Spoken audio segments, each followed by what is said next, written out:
Imagine someone you love just died.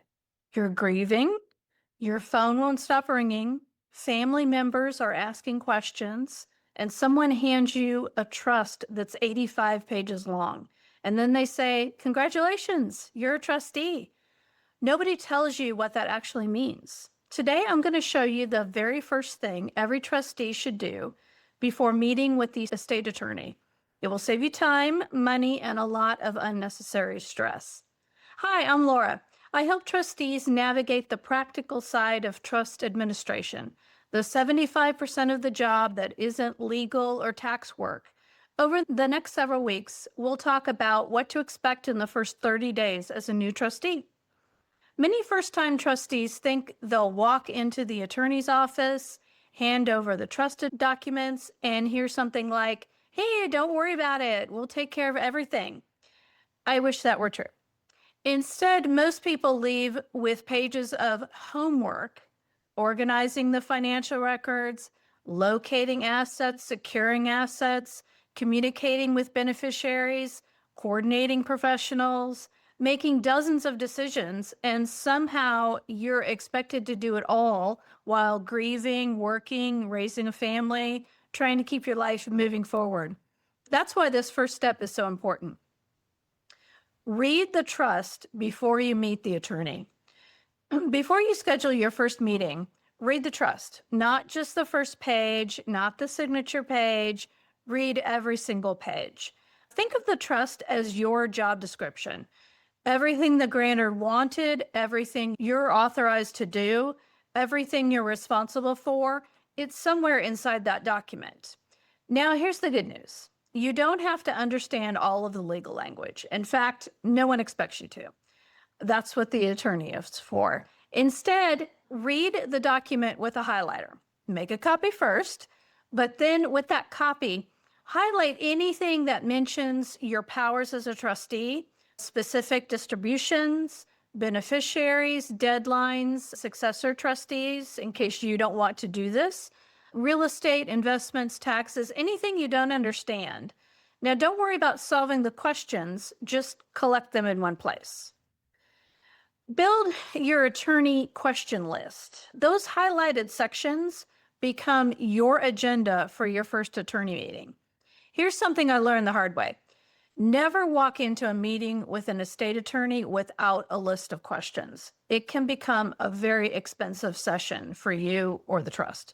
Instead, walk in with a written list. Prioritize your questions so if time runs out, you've covered the most important first ones. Before you leave, ask this question of your attorney. What is the single most important thing you want me to accomplish before our next meeting? That one question gives you a sense of direction instead of guessing. And it tells the attorney that you are serious, you want to do this well, and he can count on you to come back with the things that he needs. So let's talk about understanding the relationship you have with your professionals, like the estate attorney. Here's another question I recommend asking every attorney. What do you expect me to handle as a trustee, and what will your office handle? This question changes everything. Remember, the attorney advises, you decide. The CPA prepares returns, you approve decisions. The financial advisor manages investments, you remain responsible as the trustee. You're leading the team. You're not expected to know everything. That's why you hire the professionals.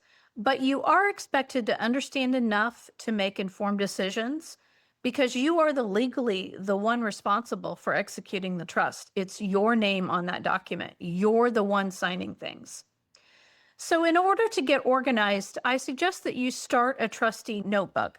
One of the smart things that you can do in the first few days is to start a notebook. It doesn't have to be fancy, a 3-ring binder, a spiral notebook. You can go digital for this, whatever you're going to actually use.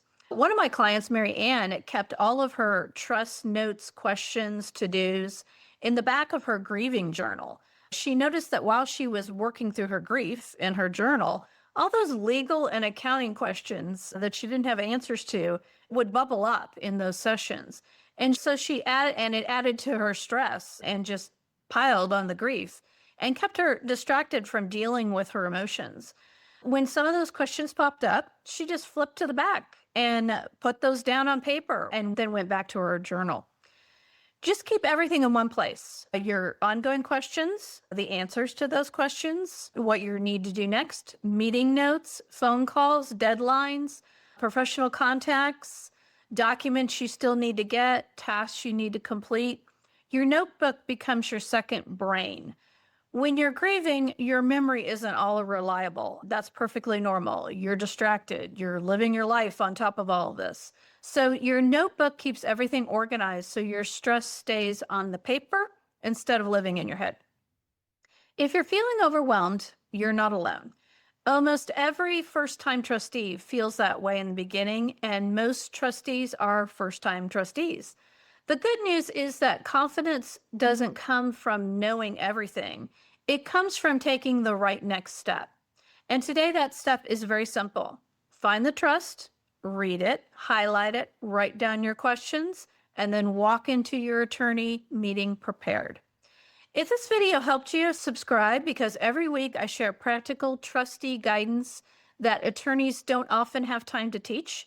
I'm also finishing up my new book, What to Expect in the First 30 Days as a Trustee, what the professionals don't always tell you. And it includes checklists, questions to ask professionals, timelines, practical tools I wish I had known when I first became a trustee. You can join the pre-order list using the link below in the notes. And by the way, I'm not an attorney or an accountant, and I don't play one on the internet. I hire them, and you should too. I'm sharing my and some others' experience as a trustee, giving you a heads up about what to expect. Thanks for watching. I'll see you in the next video.